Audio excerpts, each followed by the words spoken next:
Ayazuddin Fundroy Mayom ay Anjuman Islay Muhasira ki Publicity Secretary ni ngasi state asida watho oriba Federation of Haumi na sahum mungda Manipur gi indigenous pillar mayung libasi ki matangda ekoi all kokta gi CSO apun mamifam mafamaga ngasi press media ki kuthangda wafam khara thamjari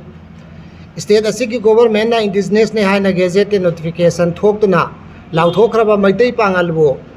Nathai Ramlaga Yunglibe indigenous pillar as Federation of Haumi Manipur na Kudakta modification Tauduna Sarkar na Sakhang Laba Maitai Pangalbo Hapsin Gadavani Federation of Haumi na Sin Liba program da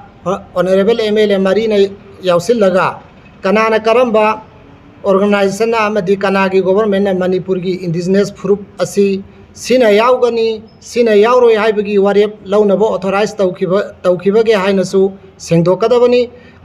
Federation of Haumi na Sinba program da Honorable MLA Marina Yausil Laga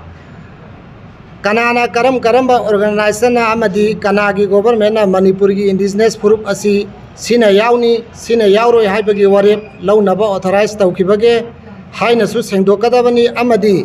MLA Marina indigenous pillar asida Maitai Pangal gi ming Hapsan Gadavani Natragana pillar asi Lauto Kadavani asigi daita sumoy Marina Pugadavani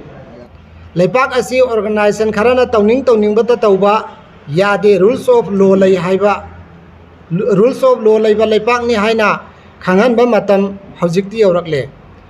Government of Manipur na Federation of Haumi na Towning ba Taubada Ayaba Piribra Pirabra Haibagi Wahang Amasu Chauna Lagi Maramdi Zati Karana indigenous ni Karana Nate haina Federation of Haumi na Lepada Tumin Laithopa Logi matung in action lobada amasung representative hauba phong na saugatli haibagi social media da hairakpa launarakpa sina hangdaba yadaba tanja ama lakpadagi hangjabani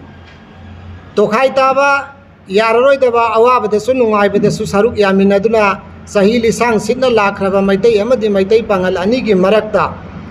lanai interest kharada yumpham oiraga tokhai tanaba siliba Federation of Haumi gi mathakta Logi matungina Lakwalakpa Yabe action Laubada Kwaktada Ladiba CSO Singna Lakwalakpada Maduda Lepaki law and order the Soko Lakpa Taragadi Federation of Haumina Daita Pugadavane.